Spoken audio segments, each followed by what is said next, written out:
Shalom, jumpa kembali dalam acara pesan singkat. Saudara, hari Minggu yang lalu kita sudah sama-sama merayakan hari turunnya Roh Kudus atau hari pencurahan Roh Kudus yang kita kenal dengan hari Pentakosta. Nah, seseorang yang sudah mendapat kepenuhan Roh Kudus biasanya mempunyai tanda-tanda khusus. Salah satu tanda seseorang itu mendapat kepenuhan Roh Kudus adalah ia mempunyai kuasa untuk bersaksi dan melayani Tuhan.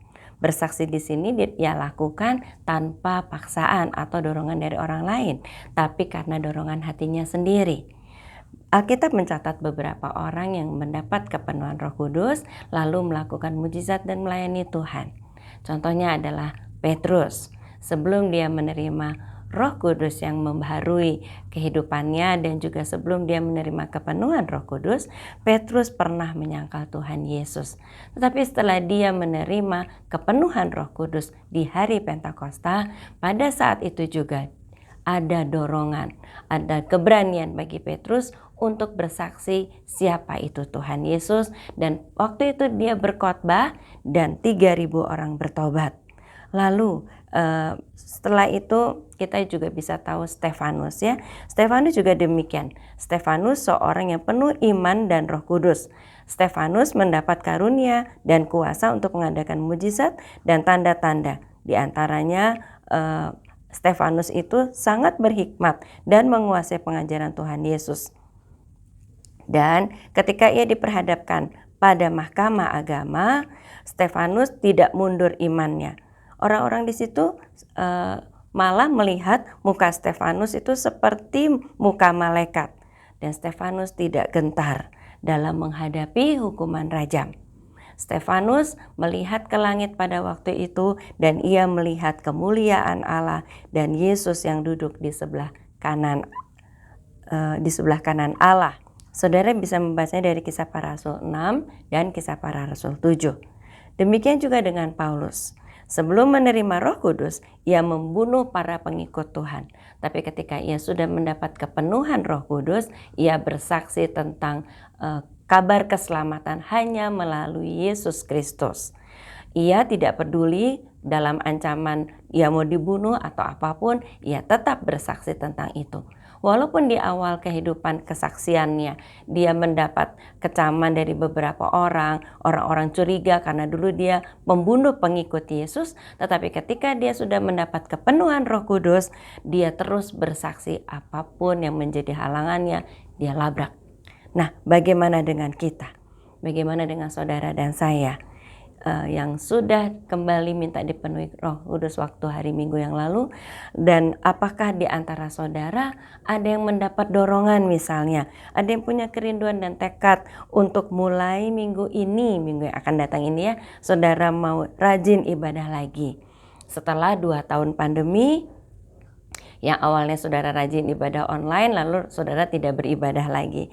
Atau adakah yang merasakan tertegur oleh firman Tuhan dan mau memperbaiki karakternya yang selama ini misalnya ya pembohong.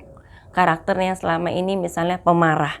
Lalu saudara bertekad merendahkan diri di hadapan Tuhan. Dan saudara bertekad untuk memperbaiki karakter saudara, meminta tolong kepada Tuhan untuk Roh Kudus menolong saudara memperbaiki karakter saudara.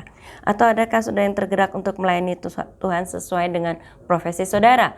Sebagai seorang arsitek misalnya, saudara menceritakan kesaksian bagaimana Tuhan menolong saudara dalam mendapatkan proyek-proyek. Kebaikan Tuhan, bagaimana Tuhan menolong setiap pegawai saudara terluput dari kecelakaan di proyek. Atau kalau saudara seorang dokter, apakah saudara punya dorongan untuk bersaksi bahwa bagaimana Tuhan itu sangat baik memberi hikmat kepada saudara dalam memberi obat kepada pasien sehingga pasien boleh disembuhkan, atau dalam menolong pasien yang kesakitan pada saat itu Tuhan memberi hikmat kepada saudara sebagai seorang dokter untuk menolong dia sehingga dia dilepaskan dulu dari rasa sakitnya.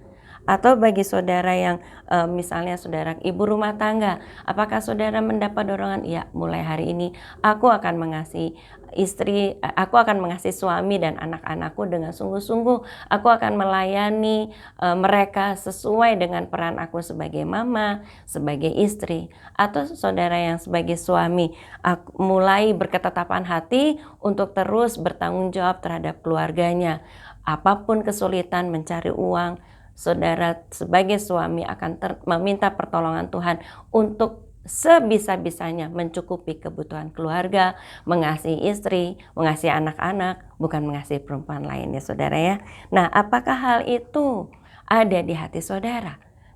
Ingat saudara, Roh Kudus itu cepat sekali bisa menarik tekad saudara untuk memperbaiki diri. Kalau saat ini karena kepenuhan Roh Kudus, saudara punya tekad memperbaiki kehidupan saudara, lakukan dengan segera. Karena kalau tidak, iblis sangat cepat menghapus segala tekad saudara. Karena iblis tidak suka kalau kita mau mendekat kepada Tuhan.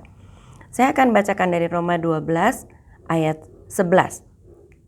Janganlah hendaknya kerajinanmu kendor. Biarlah rohmu menyala-nyala dan layanilah Tuhan. Roh kita yang sedang menyala-nyala saat ini jangan dibiarkan padam. Roh Kudus bisa sedikit demi sedikit meredup di hati kita. Suara Roh Kudus meredup di hati kita.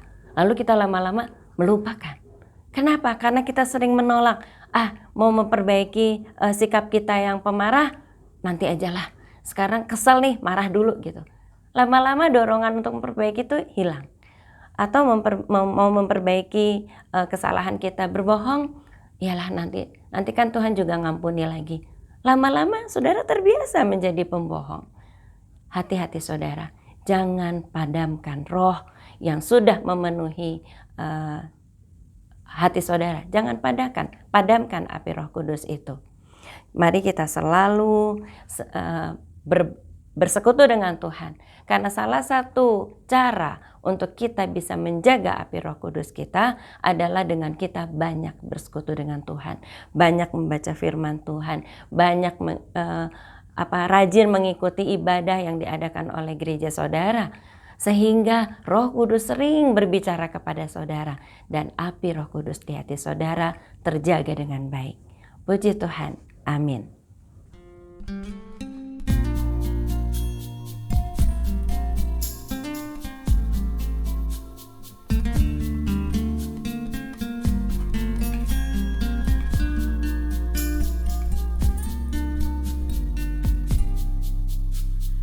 Seperti wanita mengurapimu, menangis di bawah kakimu. Demikian hidupku mau mengasihimu. Yesus, Engkau baik bagiku. Sampai akhir ku menutup mata, ku tetap setia menanti janjimu. Sampai ku dapatkan mahkota kehidupanku, ku tetap setia ku melayanimu. Sampai akhir ku menutup mata, ku tetap setia menanti janjimu. Sampai ku dapatkan mahkota kehidupanku, ku tetap setia, ku tetap setia, ku tetap setia.